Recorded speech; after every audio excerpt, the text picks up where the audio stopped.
Good afternoon. Today is the 30th of August and this is part 8 of a slightly shambolic shuffle around the 2023 Cranleigh Lions Classic Car Show. We've been going a long time already, viewers, but I do apologise in advance for any incorrect information, if I fall over, if there's wind noise, if I get interrupted. I'm afraid it's just the way that it goes on this channel.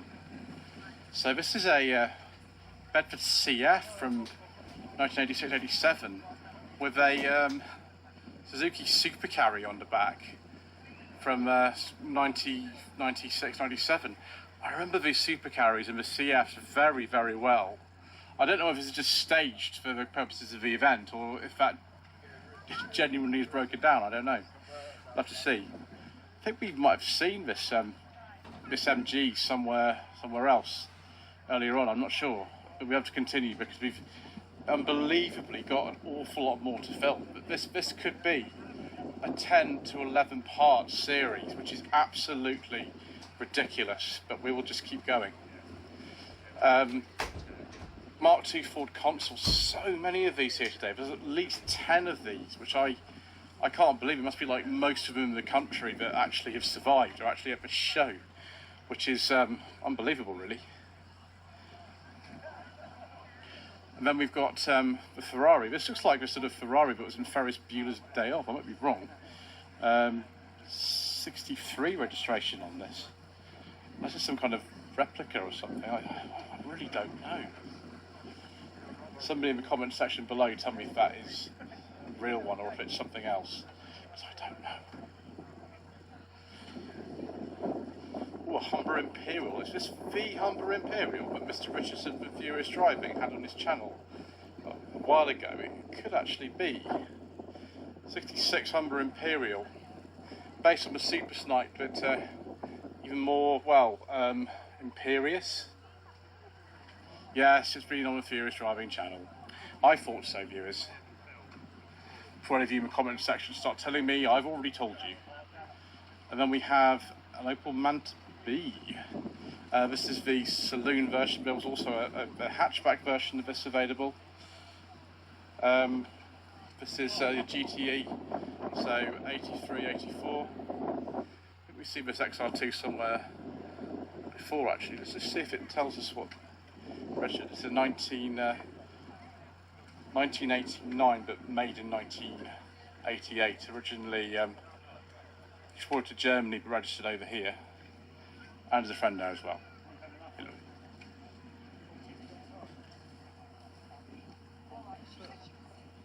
Interesting, a sort of bright yellow rocker cover. We've got Austin. It's either a big 7 or a 10. It must look like a 10 to me, that. Lexus LS 400. I think this would be a 91. Yes, it is. Recorded mileage 95,000. Okay. Lots of things: air conditioning, cruise control, all sorts of exciting things. What more would you like in life than a nice Lexus LS 400? Earlier Manta B here, Manta SR, 1976-77 registration. Looks very much like a Mark I Cavalier Coupe, because that's pretty much what it is. This is a 1.9 with 90 horsepower. So that Ferrari or whatever it is on its way out. I don't know if it's real. Those look like the real lights off one of these. Maybe they're not, or something else. It doesn't look right to me. Anyway, let's have a look at this Wolseley. This is an ADO 16. Is this a 1300 or something? It's very nice. Anyway, I love ADO 16s. It's very, very much the sort of thing we like on this channel. That one's a 71, 72. Look at all these cars that are for sale. Look at all these, but it doesn't give you any phone numbers, so we won't continue with that. This one though does. 1998 Rover Mini Cooper Volcano Metallic. Call Martin on 077 Level 1, 123, 800. MGTF. Is this the 1500 viewers? Not for the 1500 actually said on them, so I don't think it is. It's probably 1250. That case. Porsche 911 997 shape, Target Jersey plate, so who knows what year that is. Sunbeam Tiger 1965. Yes, please, viewers. Oh, the Tiger Club is here. Excellent. Based on Sunbeam Alpine, but with a much larger Ford V8 engine. One of the last ones here, 1967. This one will be. Very strange, actually, as the Chrysler control increased of the Roots group, they kind of still allowed these to be made, even though they had full engines in them. Austin A30, I think this is, with a little tiny rear window. Sorrington District Classic and Sports Car Enthusiast, sad case. Excellent. Sounds like my kind of club.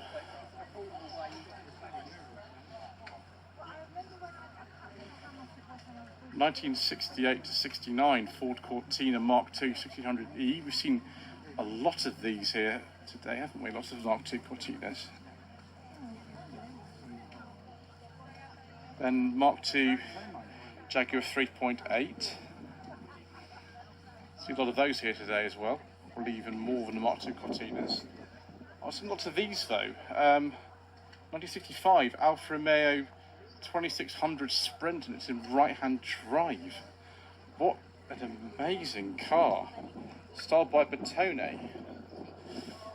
Ooh, very nice views. Singer 9 Sports 1933. Then B36 BMW M3 convertible 1999. I think, yeah, the convertibles, the last of them were made in 1990, which is an extremely late E36 convertible. 1984 to 85 Volvo 240 Estate in left-hand drive. It's an auto. I wonder if it's got the 2 litre. It's got the 2 litre. Then you measure the acceleration in well, with a calendar, you know, KMH, so imported from somewhere. The GL with the rear facing seat, like the one my mother had, used to have as well. This was an 89, also a 240 GL, so imported from Belgium in 1985, according to this helpful information sheet here. Oh, it's got the 2.3 engine rather than the 2 litre, and a mobile phone and a radio right down there. The later cars, they swapped the radio up there, which is a much more sensible position, really. And then we've got an Alvis. It'll be a TF21. Very, very nice. Also nice is this BMW 635 CSI. I think we may have a beige leather interior. I do like a nice beige leather interior, viewers. Yeah, 635 CSI, there's the Alvis again there. The replacement for those was this BMW 850 with the V12 engine. Even more sort of petrol guzzling goodness. So we have next another MGB followed by a Metro Mosaic. We'll look at that in a sec because I have driven a Metro Mosaic. It was a modified one. Right, this car's had some chrome bumpers put on it. It's a rub bumper car, and somebody's put a nice interior in it with beige leather with wood. Very nice, viewers. So yeah, it looks a lot earlier than it is. Now this is a very standard looking Metro Mosaic. The one I drove had, you know, different mirrors, different wheels. It had a different gear lever in it. It had a rear spoiler put on it, but this is what they, like a standard. Henley's of Yule. Yes, well, we might be talking about Henley's of Yule later, viewers. That's my point of channel. So it was registered in August '89. 4-speed manual with 1 litre engine. Not the fastest car I've ever driven, I have to say. So we've got TRs here, 1971-72 truck TR6.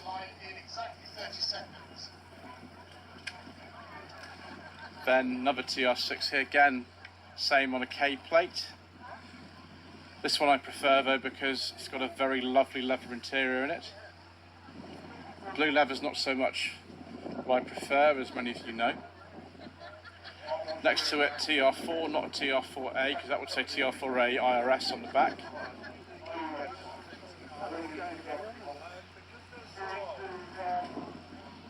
We'll go on next to another TR6, a much earlier one, 1969 to 70 registration. Just think that one's got different indicators to the rest of them. It's been somewhere else in the world or something. It's just my imagination. Who knows? Yes, so we have a TR4A IRS, independent rear suspension, 1966.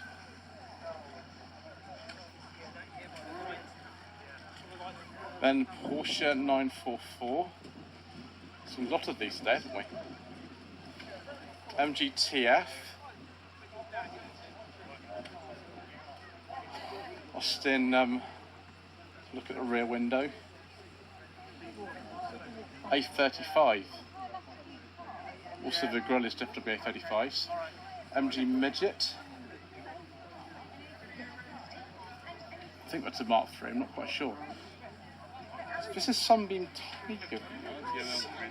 Yes, it is. Another one, 67. Another 67 here with an even bigger air intake. And then right over here is an Alpine with a V8 engine. Which basically what a Tiger is anyway. Excellent. Go on to some Alphas.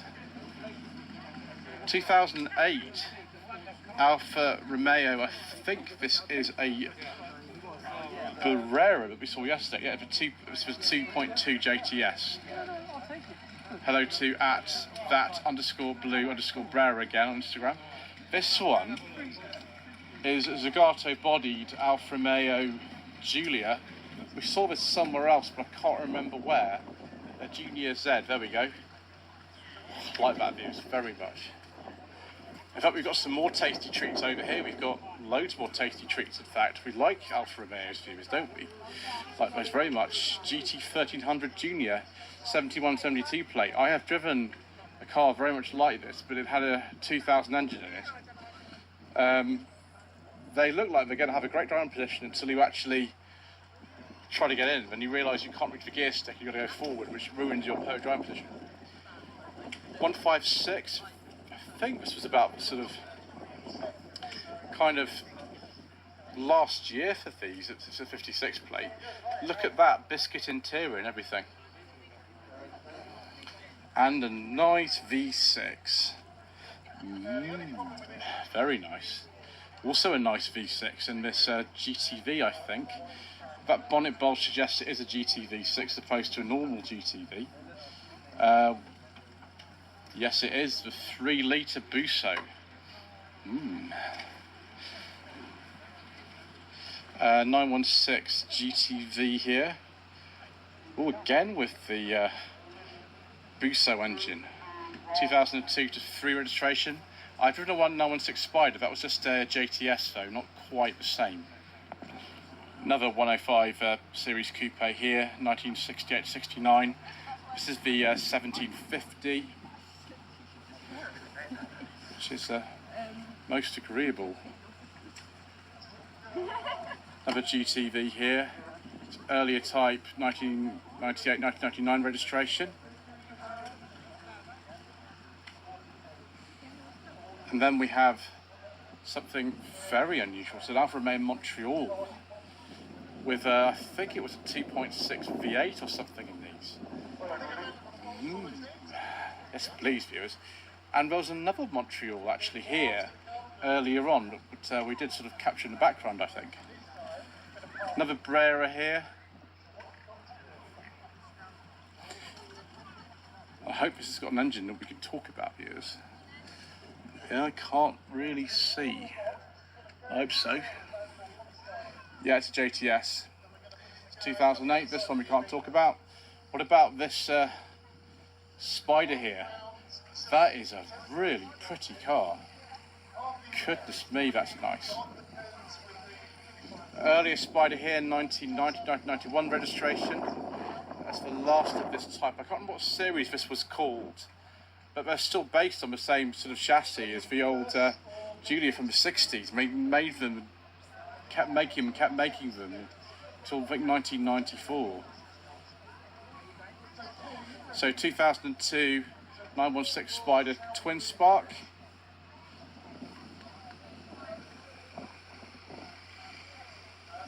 Followed by an Alpha 4C. Look at that. I mean, it's not a classic particularly, but it's a modern classic for certain, I would say. There's that Honda S800 we saw earlier. Unless there are two of them at the show that I very much doubt the same owner has. And then we've got, ooh, look at this. Oh, I think I've seen this one before. 1974 to 75, Fiat 128 Sport, 2-door for the 1300 engine. Extremely rare car. Really, really rare. Goodness me. Then a Datsun Sport. I forget the exact name of it. I think it was Datsun Sport. Yeah, 1600 it is. Oh, it's for sale. Call 07818 413 515. This probably will be a Japanese spec one because we never sold them over here. And the American ones would, of course, be left-hand drive.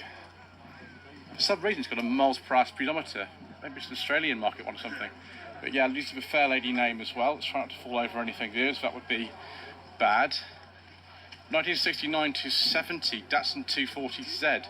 I've not driven a 240Z, viewers, but I have driven a 260Z, which was most agreeable. But the owner also had a 260C, and I found that even better. So yeah, two more 260Zs. Sorry, 240Zs, both right-hand drive this time. There's that overhead cam Nissan engine in there. I think they called it the L engine from memory, something like that. And we'll take a look at the back end as well. These were called the sort of poor man's E-Type, and they probably were a bit more reliable, to be honest, than the E-Type. They were also a lot cheaper. Jensen Owners Club. Excellent. Nice Interceptor 3 to start us off with. 1973-74 registration. Jensen Healy, same sort of era, 73-74. Huge kind of sort of missed opportunity in terms of the development, which was just so sort of messed up, and they couldn't decide what engine to have, and just all went wrong really. A couple of early Interceptors here. These are from the sort of early 50s, I think. As you can see, they were similar in a way to the Austin A40 Sports, but a much larger version. Jensen built both of them actually. I think the engine of these was also from Austin, but I can't remember now. It's been a while since I've seen any of these actually. Another Interceptor 3 here, 1974-75 registration. I keep thinking about the protectors actually. Seeing one of those. Another Interceptor, Interceptor SP, which was special performance, even more power. 1973 this one. I mean, obviously bad fuel economy. What about performance? Yeah, fuel consumption you don't want to know. 0 to 60, 6.9 seconds, 385 horsepower. Excellent. There's like a beige leather interior, a biscuit interior. It's a biscuit one, so we'll continue. And then another Interceptor 3 here with some fog lights. Again, 1973-74. And a CV8 here as well, but it's got a trapdoor on it. Let's take a look. Oh, it has. It's got a little trapdoor. That'll be similar to the one used in the Baron. They went through a little facelift though, and I always forget whether the Baron one was a Mark II or a Mark III. That Interceptor though is firmly a Mark III. Jensen GT, which is the closed version of the Jensen Healey's. This is 75. They made very few of these actually because they stopped making Jensen Healey's and GTs entirely in 1976. Not a successful car, unfortunately. But this Bristol, yes, I love Bristols. I think they're wonderful. Very kind of subtle styling. Very sort of derivative, maybe. Only one showroom ever in the world, which is in Kensington. Forget what model this is now, but you'll see that the spare wheel lives in there. And there's also a compartment in the other wing for some luggage. 76, 77 registration. Another Interceptor 3, two more Interceptor 3s. 71, 72, 72, 73. Don't normally see so many Interceptors in the show, actually, to be honest. Not so many at all.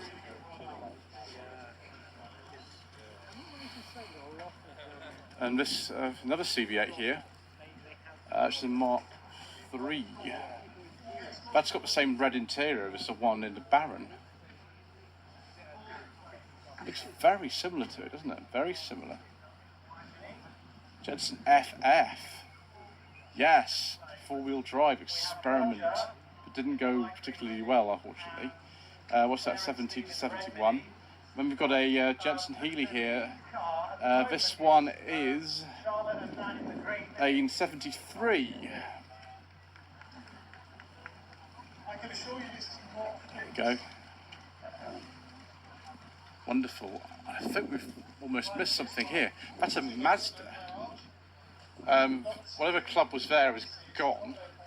We've still got this Mazda. I think this is like an RX-3 or something. No, RX-4, sorry. I've seen this before somewhere, yes. In 1973. That is very special, isn't it? Have a look at the interior whilst we're here. That is... These gauges, isn't that superb? All this equipment that you got on these Japanese cars that wasn't standard at the same price of cars that were made in this country at the time. 1966, Mercedes 230 SL automatic Pagoda. It's in a rather nice condition, isn't it? Quite a few Mercedes Benzes on this particular stand. Another Pagoda here, left-hand drive one. Even back in the day, of course, a nice brake servo to help you out, and so many cars didn't even have those. It's another 280 SL, that one. Then we've got a Mercedes 600 Grossa here. These were made, I think, from 1963 to 1981. Very sort of limited production car. Sort of like Dictator Special, these ones were really. Big old thing. And, well, I don't think I've ever seen one of these actually in real life before. That is just enormous. 1969 to 1970, Mercedes SL Pagoda. That is a 280 as well. Mark II Triumph Stag on the way out. 7607 registration. And there's a Mark II Jaguar here. I don't know what it's doing in the Mercedes-Benz section, but never mind. Not sure what year it is either, it's the personal plate. Never mind. That's nice. Also nice is this R129 Mercedes-Benz SL. This one is a 320, just after they changed the way round that they put the letters and numbers. SOK 55 AMG, this would be the W171 shape, this, with the crazy V8. Yes. Looks a little bit like this generation of SL as well. I can't remember the model code for this. These came out, I think, in 2001 or 2002 from memory. SL 350. I think it's a personal plate though, so that won't help us. 1964 Mercedes-Benz Pagoda 230 SL, and this is actually a manual. I don't see too many manuals of these actually. Not too many at all. It's quite an early one. They came out in '63, so that's the sort of second year of production really for them. There we go. Yes, of course. Same generation of SL we just talked about. 2001 to 2 plates, so this would be a very early one. Another R129 here, 1993, 1994.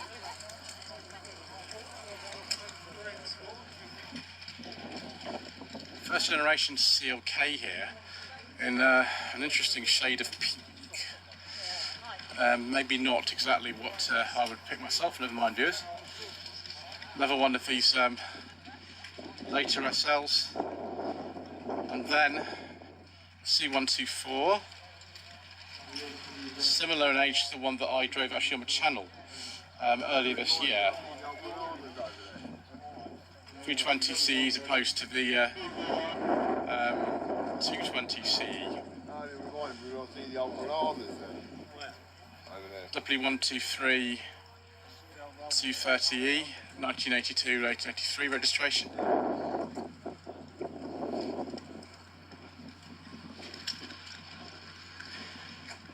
(1995-1996) R129 Mercedes-Benz. This is a SL230, yeah, 1995, with a beige leather interior and wood.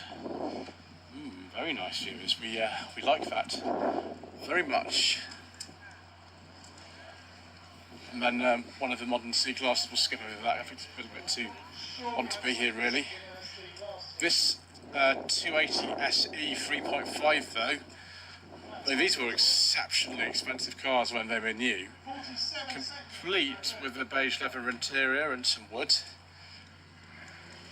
Very, very nice, viewers.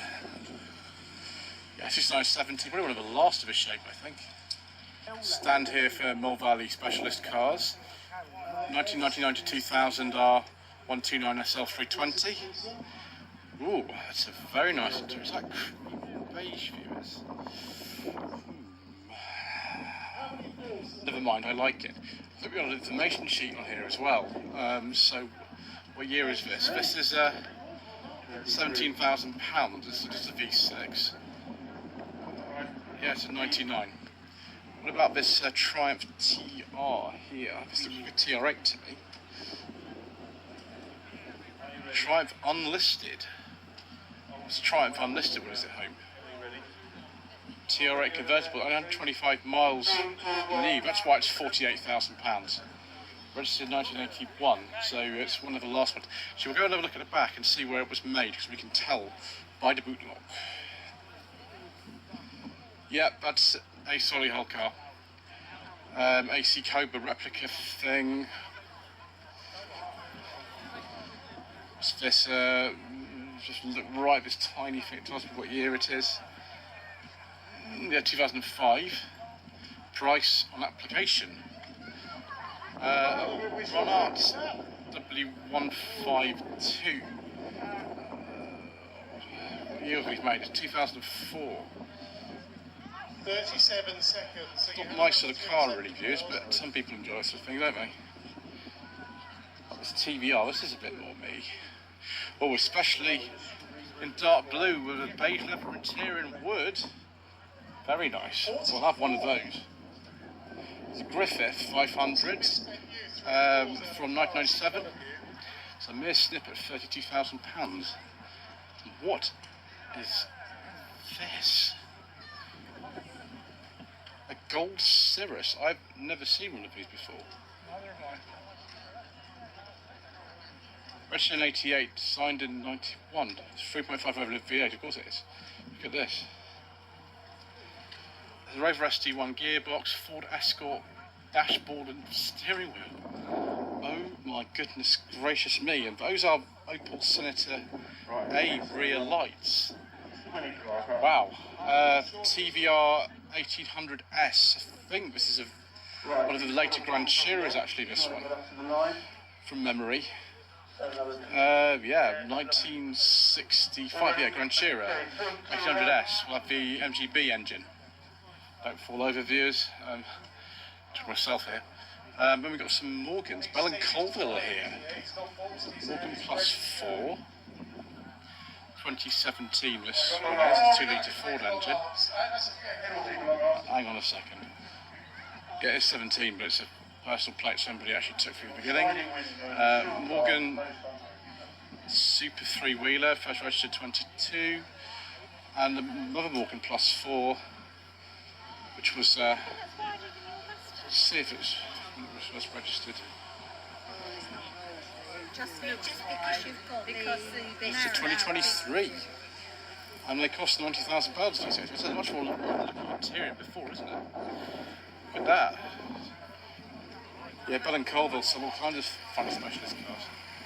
Anyway, I think it's time for an ice cream view before the next part. Thank you ever so much indeed once again for watching. Please don't forget to subscribe to the channel. Leave a comment below, and we shall see you again very soon for more incorrect information.